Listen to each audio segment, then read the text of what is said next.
So what happens when we get an adjustment? What is a subluxation? These are questions we get a lot as chiropractors. And years ago, chiropractors thought that there was a bone out of place, so that was putting pressure on a nerve, preventing signal downstream. It was a valid theory at the time. You might have heard of the foot on the hose theory, and that's what they're talking about. But modern research has shown this not to be the case.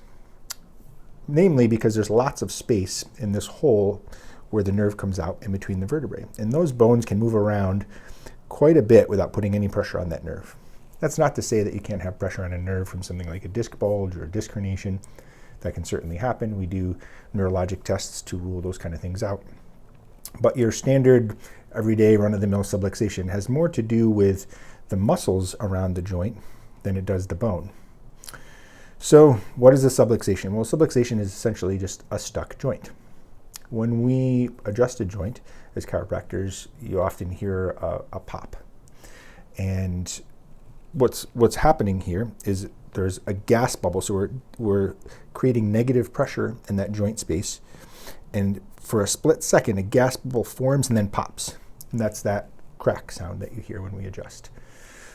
That's really an incidental sound. It's not necessarily what we're aiming for when we adjust.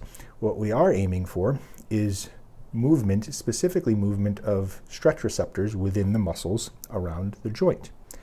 So muscles are contractile tissue, right? They move the bone, certainly, but they're also sensory organs that send signals back to the brain to tell the brain where each joint is in space.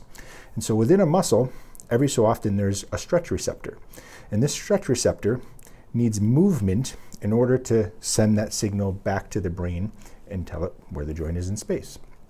So when you have some type of injury or microtrauma, muscles in that area can kind of clamp down to protect that joint. And it doesn't necessarily have to be a full-blown back spasm. It can just be those small muscles around that segment kind of tightening up to prevent movement. Well, we said the stretch receptor requires movement in order to tell the brain where that joint is in space. So now that joint is kind of locked down. It's not moving properly. So your brain's having to guess where that joint is in space. Because it's guessing, it doesn't have its full capacity. It's going to kind of send this signal back down to tighten the muscles down some more. And you get this kind of spasm cycle, if you will, where the muscles are stuck. The joint's not moving. The brain doesn't know where that joint is in space, so it's going to keep the muscles stuck. So what we're doing as chiropractors is we're going in and we're pushing on the bones that the muscle's attached to, and we're putting in a very quick impulse.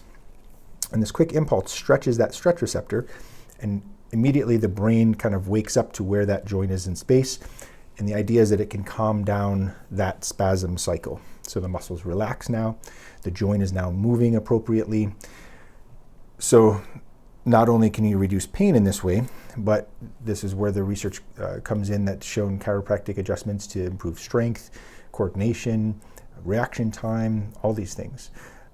And so chiropractic, in a nutshell, is about stretch receptors and, in a more general sense, just movement. So making sure all the joints in the body are moving appropriately. Adjusting is our main tool that we use, but we also do all kinds of things like corrective exercises and stretching, soft tissue work. We use instruments, we dig in there, we break up adhesions and fascia. The overall goal for all of this is proper movement at each joint. So how does chiropractic work? Now you know.